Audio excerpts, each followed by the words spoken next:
I'm going to cut such a swath that the devil himself will envy me. These explosive words from the tall young man who had waited so long for his great-uncle to die shook the man who had brought the news, Dr. John Devlin. In stunned disbelief, he looked at the handsome young man, still in his 30s, whom he loved as a son, while memory raced quickly through his head.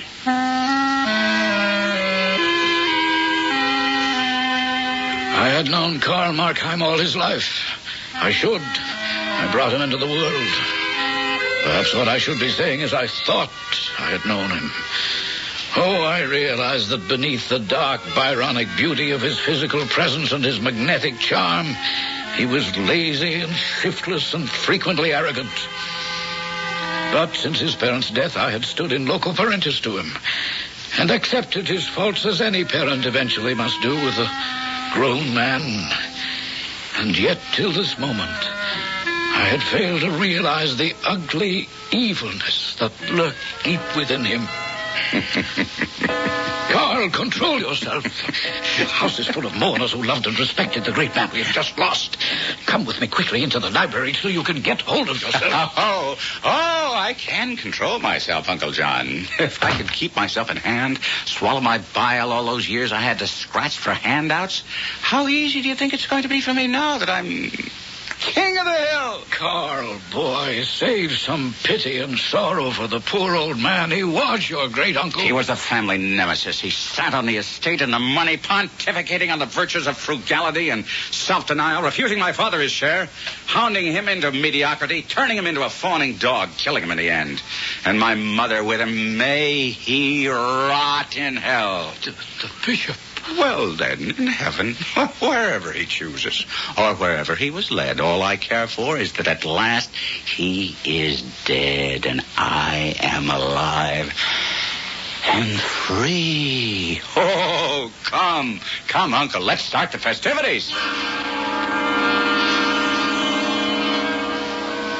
I follow my foster son from the room, my old legs unable to keep up with the vigorous stride of his younger ones. I watch him pass among the guests, a perfect picture of subdued grief and compassion. His tall figure above everyone as he moves through the crowd of mourners towards the Childers family, oldest and dearest friends of Karl's father and mother. And I cannot believe it, watching him now. The thoughts that he has put into words in front of me. Karl, my dear boy, my deepest condolences. Thank you, Mr. Childers. I'm sorry, too, Karl. I wish there was something I could do to help. Thank you, Grace. But it had to come eventually, didn't it? As it must to all men. And women, too, I suppose. Oh, never to you, Mrs. Childers. You look like Grace's sister. Oh, now, there's the wildest of compliments from a young man to a woman teetering on the edge of her prime. Now, that's true enough, madam. That you are in your prime, but far from the edge. You are very gallant. And you are very out of key for such a solemn occasion, Gertrude. Oh, I'm sorry, Winston. I certainly didn't mean to say or do anything inappropriate. When will the actual internment be, Karl? Oh, I'm afraid I'll have to ask Uncle John. He can tell you exactly what's planned. Oh, hello there, Dr. Devlin. Mr. Childers, Mrs. Childers, Grace. How do you do? Always a pleasure to see you, Dr. Devlin, even under these most unhappy circumstances. I've got to get a breath of air, Grace. You want to join me on the balcony? Oh, yes. Will you excuse us for a moment? Uncle John, I leave everything in your charge. I've got to get away, and Grace has been kind enough to offer to accompany me. Now, just a moment. I think we should let the young people have a moment alone to gather themselves together, as the rest of us must plan to do. Well, of course, darling, if you think so. You'll excuse us, then? By all means. Oh, look, Karl. There's a full moon. Lover's moon. Strange thing to have to equate with death. I can't imagine death. I can't even think how it might be. No, how could you at 18? 19. Almost 20. You growing up so soon, little Grace. I have been grown up for some time. And let's not go through any of that old routine about how you used to dangle me on your knee. Didn't I? Well, if you did, I was either much too old or you much too young. How old are you, anyway? Older than the pyramids. What? Before my great-uncle died. Now, I've dropped a decade like a snake sloughs his skin. I'm back to my 20s, not my 30s. Oh, I wish you really believed that. Carl, I've been in love with you all my life. I wish you could see me as a woman. Grace, my dear. Carl, excuse me, but the undertakers are here. I think you ought to be with us to make the arrangements. Just call me Angel, Grace.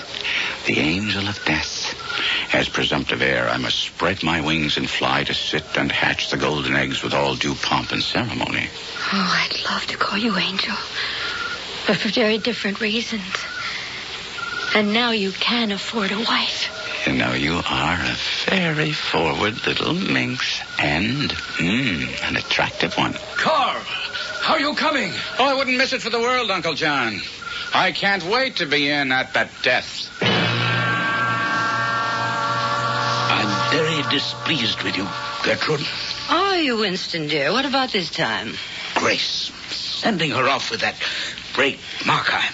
You disapprove of young Markheim as a husband for Grace? Well, he's not young. Well, he's in his 30s, young enough, and now gloriously rich.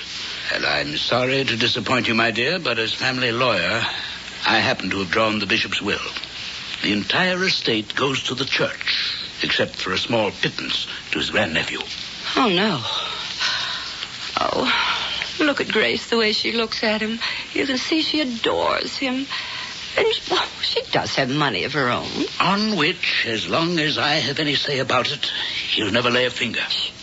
They're coming this way. I'm returning your daughter to you, safe and sound. If you'll excuse me, I understand the undertakers are here, and I shall be needed. Then we'll go. Grace, you and your mother go home. I shall stay for the reading of the will. So soon? If you prefer to wait. No, by all means. Let's have anything pleasant that we can on this unfortunately dreary occasion. I shall make all due haste to have the bishop transported to the mortician so that he can robe and prepare him for his lost retreat. Carl!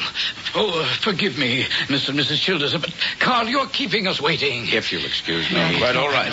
I'm sorry, Uncle John. I didn't realize that the old boy was in that much of a hurry. I don't believe it. Everything. The estate, this house, all the money to the church. You heard the will? I'll contest it. I'll drag it through every court. Now, easy, Carl, easy.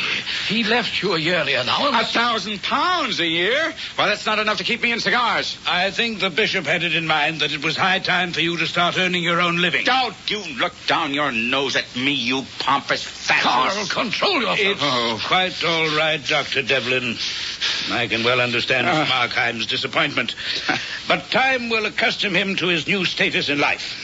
The will entitles him to stay on for 6 months in the house. It will take that long to clear probate anyhow. It'll never clear probate. I'll contest.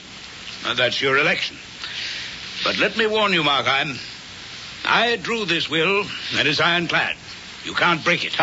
Besides, it'll cost money to contest, and it seems that's what you have, in your own words, very little of. Good day, gentlemen. Oh, good day, Mr. Childers. Oh, that fat, supercilious, vulgar little... Carl, will you stop it? I can't bear to see you like this. You mean as I really am? No, I won't believe that of you. Then watch me find a way to cut him down to size. You can't, Carl. You have no power to change what is. Oh, you think not? You think not? When one has no scruples and long ago buried his conscience, anything and everything is possible. Now stop looking so scandalized. Is the naked truth more than your Victorian morals can bear?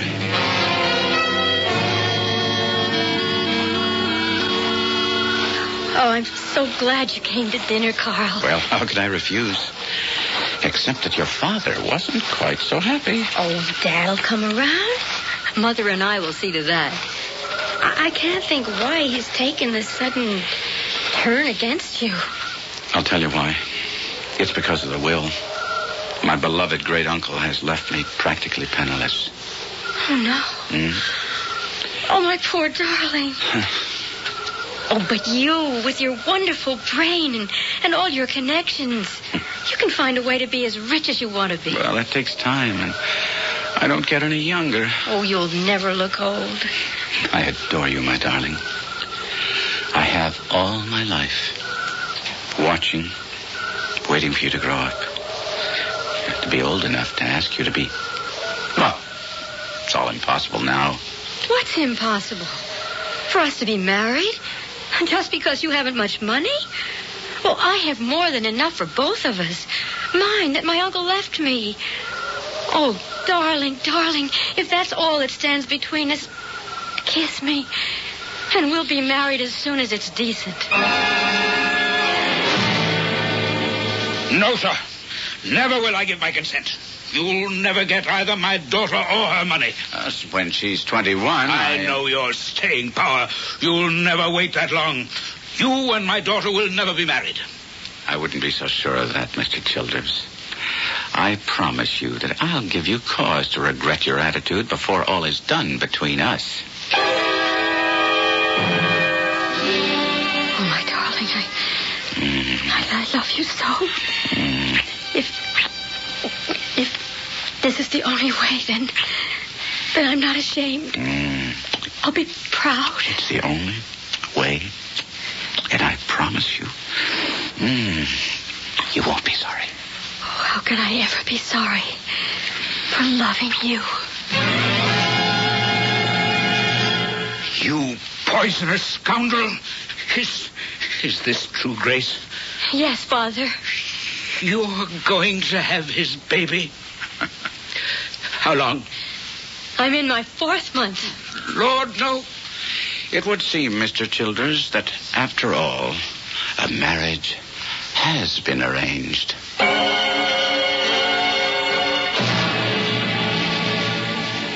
Without scruples or conscience, anything is possible. It would seem that Karl Markheim's statement is right. Let's see his score so far. Of the 7 capital sins, he has committed all but perhaps envy and gluttony. And he's only beginning to break the commandments. Can he reach his goal? I'll be back shortly with Act 2.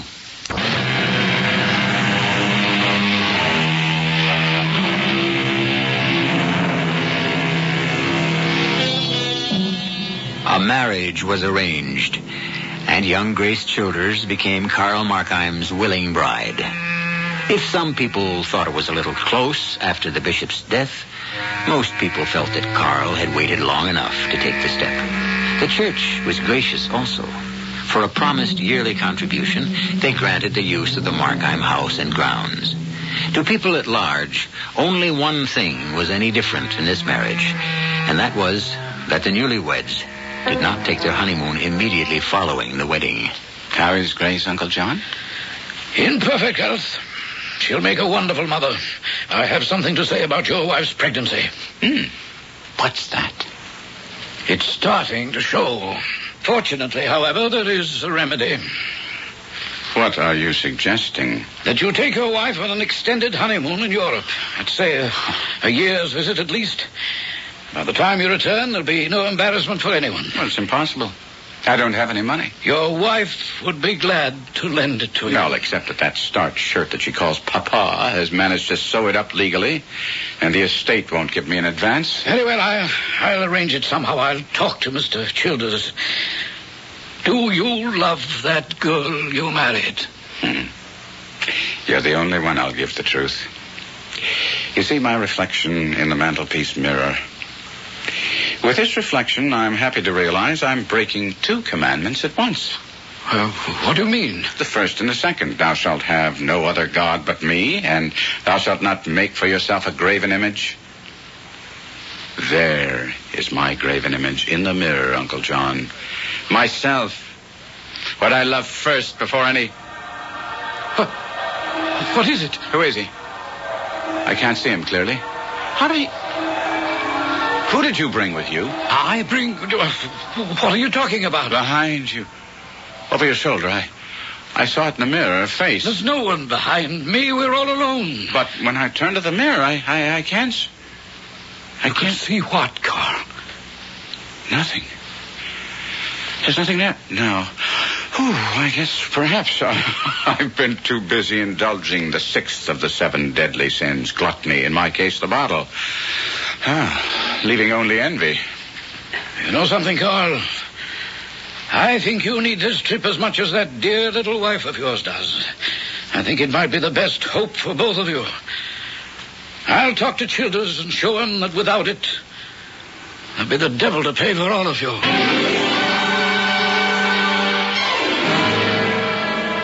I respect your opinion, Dr. Devlin, and I applaud your belief that there is one decent streak somewhere in that young blackguard's makeup.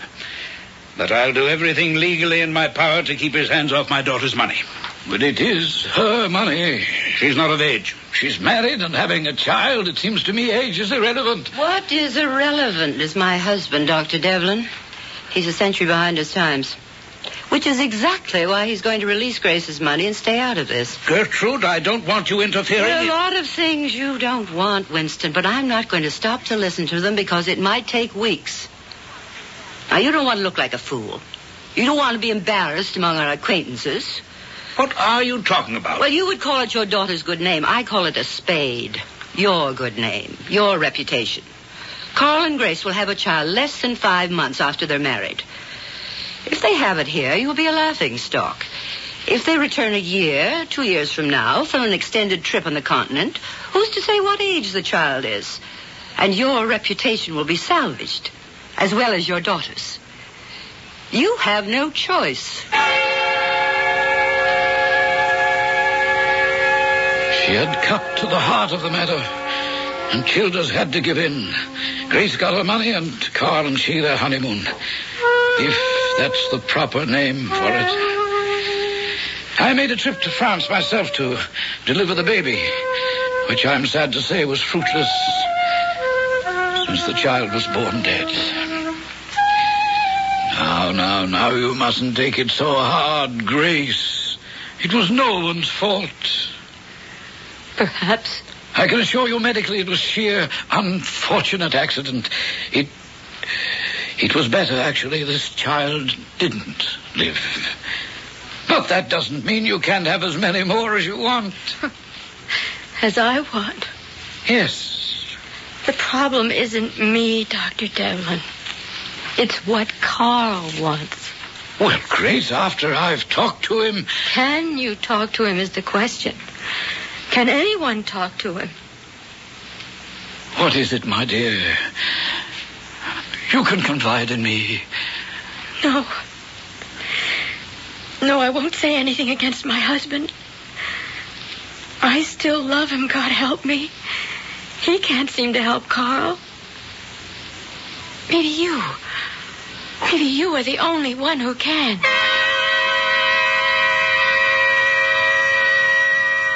It was a sordid, sickening tale I learned from acquaintances and friends that Grace had made before I faced Carl himself. In the last months of her pregnancy, he seemed to have gone berserk, leaving her for days at a time, staggering home only to sober up, leaving again for his women who were legion, his wine glass, which was always in his hand, his gambling, which was prodigious and disastrous. And yet, when I met him again, to outward looks, he'd seemed to thrive on his degeneracy. I found him at a bar, sitting on a stool facing the mirror, a glass of cognac in hand. What are you doing here, Carl? Oh, what else, Uncle John? Celebrating the birth of a new era. Carl Markheim, father. Don't tell me the blessed event has arrived. Your baby was born. Dead. Thank God. What? Karash. There goes another commandment. Thou shalt not take the name of the Lord in vain. Third, isn't it? And today is Sunday, so that does away with number 4. Are you mad, drinking at a bar while your wife lies mourning in the hospital, mourning your lost child? And more than that, I expect. Lost love that never was. But there is enough more lost. I'm broke, Uncle John. Cleaned out. No love. No child. No money. You've gone through all Grace's money in less than 6 months. Wine, women, and a little clicking ball. At least you still have your $1,000 a year. Oh, no. That's mortgaged, too. Very well, let's not discuss it here. Come, we'll get to the hospital and pick up Grace, and I'll see that all of you get home. Wait a minute. Now, what is it now? You see, between us and behind us in the mirror, he's waiting. He's always waiting. He will not let me go. There's no one there, Carl. Not when you turn around, but I haven't the courage for that anymore. In case he might be. All right, then I'll prove it to you. I'll turn you. There. Do you see anyone? No. Then let's be on our way.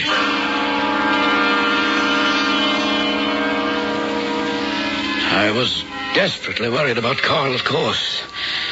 But in the few days before we left France, he seemed to dry out satisfactorily. Grace and he had a tearful reunion, and with our return to London, he appeared to take hold of himself. Grace and he seemed to have found some working arrangement, and I hesitated to interfere further. If only I hadn't. Not one penny. But, Winston, if our daughter is actually starving... She can come home where she belongs. I love him. And we are not all that helpless. Really? Without money, what do you intend to live on? Markheim's wits? They haven't been very successful so far. That period of his life is past. He is working now. At what? He's investing. Without money? That's quite a trick. Well, he'll raise the money. He's assured me of that. How? Well, we still have the house, the furniture. We can sell those and get smaller quarters. Sell the house and the Gertrude? Yes, Winston? Perhaps I am too hard on Markheim. Money I can't give him. But maybe I can put him in the way of being very rich. Where is he, Grace? Downstairs, in the carriage. Well, tell him I'll talk with him. Oh, yes, Papa. Winston, what are you up to? What I'm up to is none of your business, Gertrude.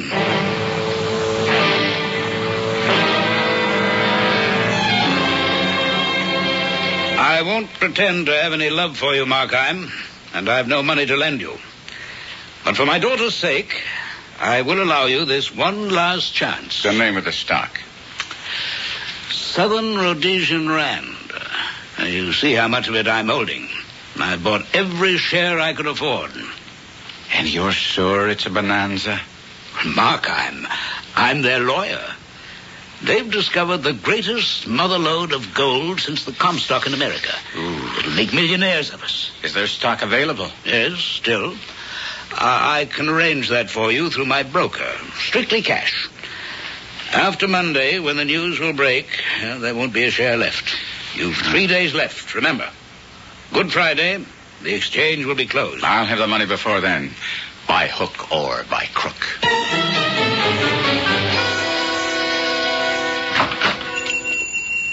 Good morning, Mr. Ross. Who is that? Oh, it's you, Markheim. Well, what is it this time? The usual, my frugal and parsimonious friend. I am in need of cash. Only for a matter of days, however. Days? And what is the security? The entire contents of my mansion. A treasure house.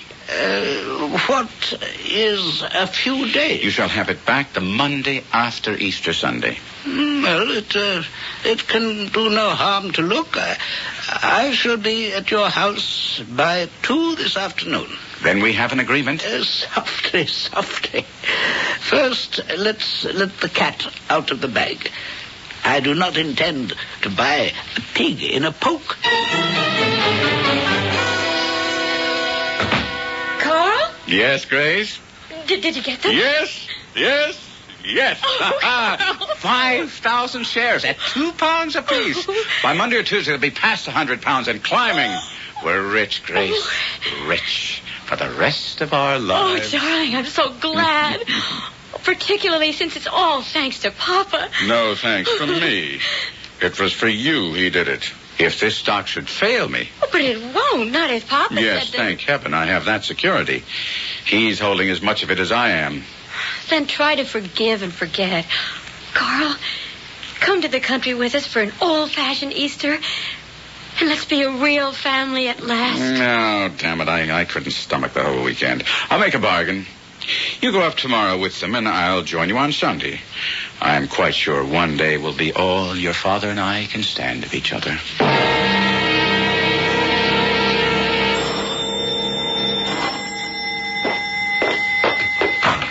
Carl?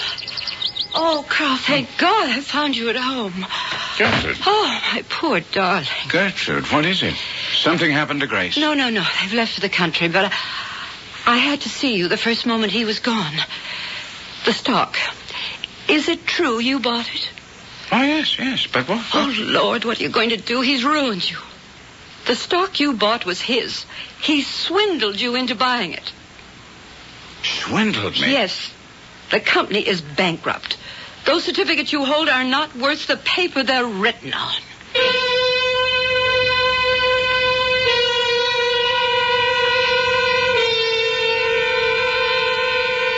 For a moment, Markheim stares at Gertrude in utter incredulity. Then, as he turns in a fury to slam his fist against the wall, there, in the hall mirror, he sees his reflection and Gertrude's.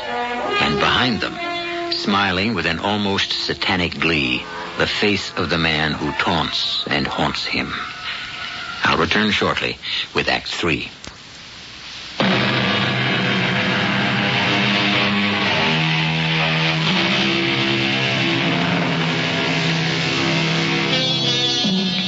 At the sight of that tantalizing mirror image, his eyes misted by the red blood of frustrated fury, Carl Markheim whirls back towards Gertrude, frozen into immobility at the door. Hands in front of him, fingers curled as if to choke and strangle. He moves toward her until suddenly she cries out, Carl? What? Oh, it's you. Oh, for a moment I thought... No, he's gone again. Who? My nemesis.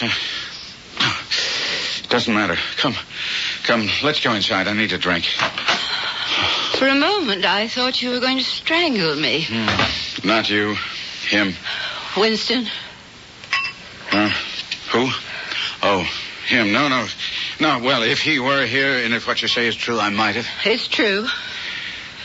You can pour me a drink, too. I almost wish he had been here. Here's your drink. Thank you. To oblivion. Strangling's too good for him, if you'll excuse the expression. I'll even drink to it. I'm the one who's had to live with him the last 25 years. Carl, is there nothing you can do?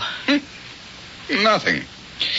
Except try to devise a way to hit him where it hurts for the longest time possible.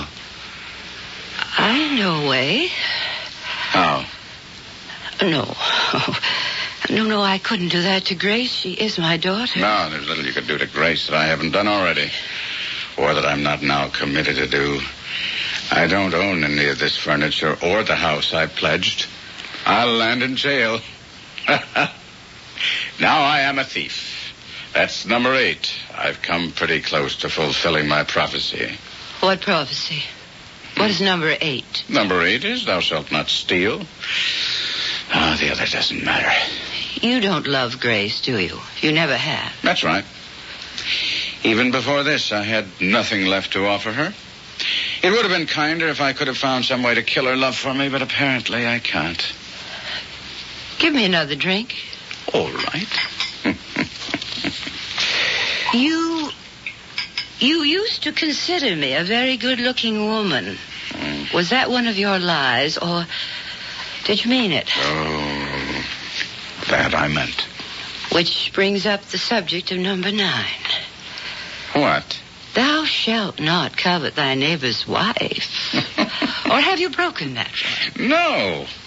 Nor, as it happens, have I broken number 7. Adultery. It's the first thought that ever crossed my mind when I first met you. It was in mine, too. Grace and Winston are already in the country.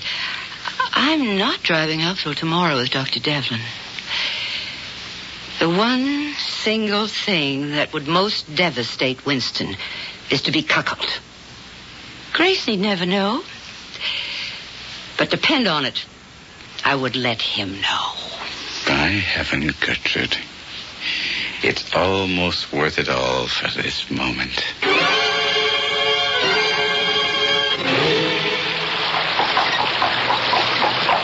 What is it, Papa? The bridge is down, those damn spring rains. We can't make it before dark. We'll have to go back. Oh, boy. Oh. Papa? Yes? As long as we won't be at Grandfather's tonight and Mama's with Aunt Tilda, let's drive straight to my house. You can spend the night and I'll make supper for all of us. Well, I don't think your husband would welcome my presence. Oh, nonsense. Now that you've made him rich. That hasn't happened yet. Oh, but it's going to by Monday. Yes, Monday is going to be a red-letter day for Mr. Karl Markheim. All right. It's almost dark. We'd better hurry.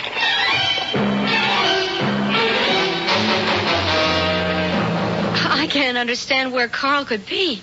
Oh, thank you for carrying up my bag, Papa. I'll just put it on my bed. Good Lord. Carl. Mama. Oh, no. Well, Gertrude, it seems we won't have to tell your husband after all.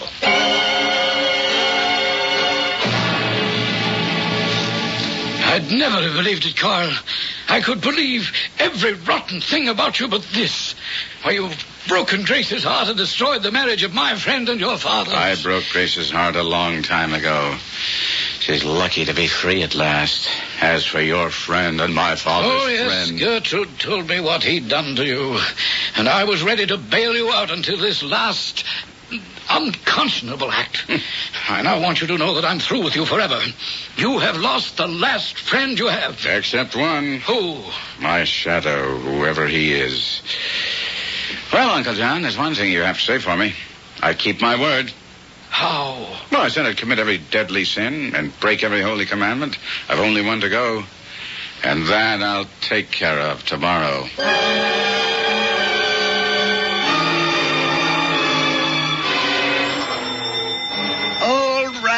All right, I'm coming. I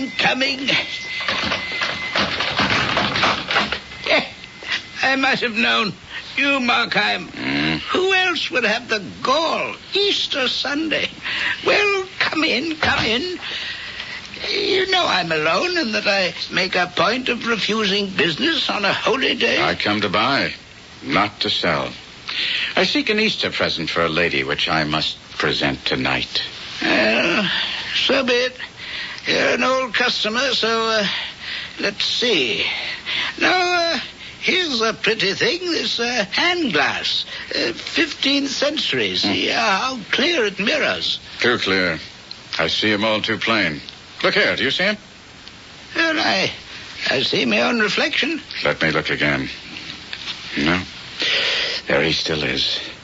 By God, I'll be rid of him at last. Now, there's an unkind, unseemly thing to do, to destroy so wantonly. And here is an even unkinder. You stabbed me. Why? Because I came here to complete an old vow and start a new life. Where do you keep your money? Money? No. Help me. I'm dying. Die, then. I picked up the guttering candle. I wanted to flee to the safety of my bed, but I've done the deed and must reap the profit. I moved about, pocketing whatever I could find of value, all the time my mind racing, telling me I should have chosen a quiet hour, arranged an alibi, not have used a knife that belonged to me. That made me move towards the corpse to pull it free. And then I saw the keys. There was money, much money, enough money to save me, hidden somewhere in this house. I must find it.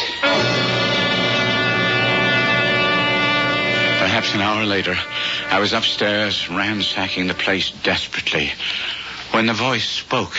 You are looking for the money, I believe. I whirled.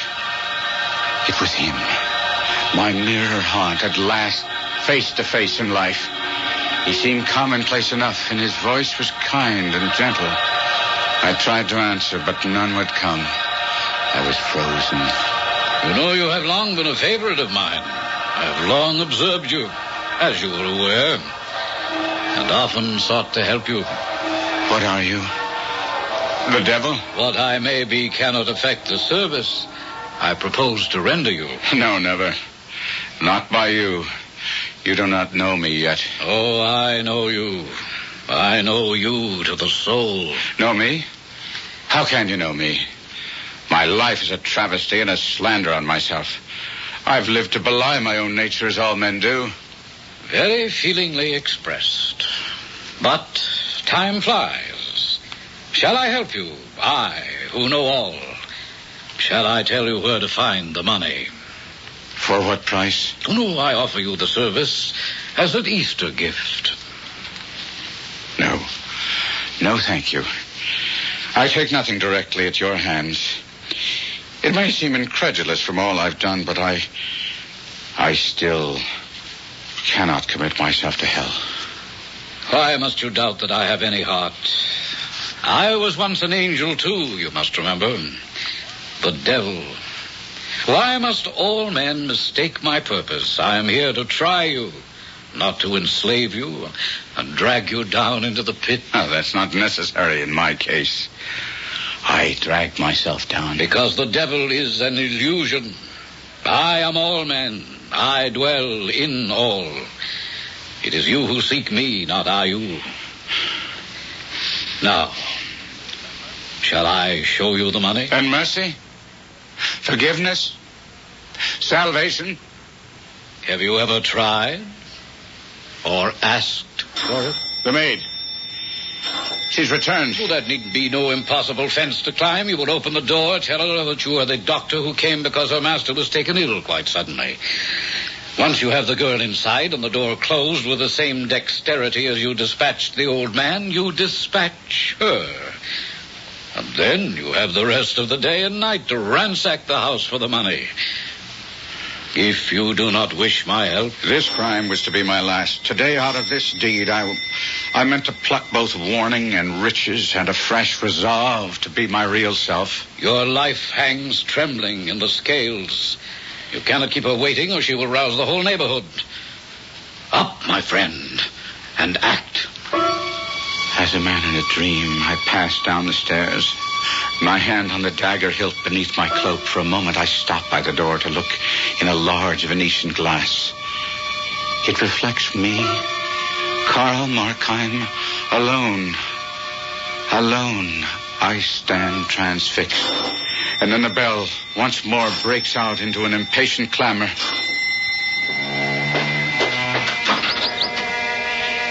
You had better go for the police, miss. I have just murdered your master.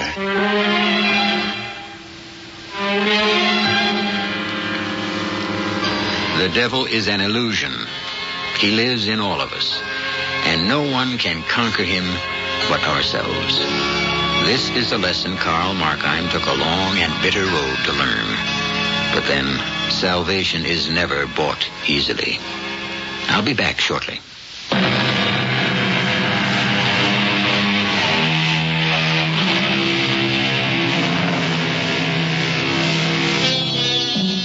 So in the end, we return to our original question.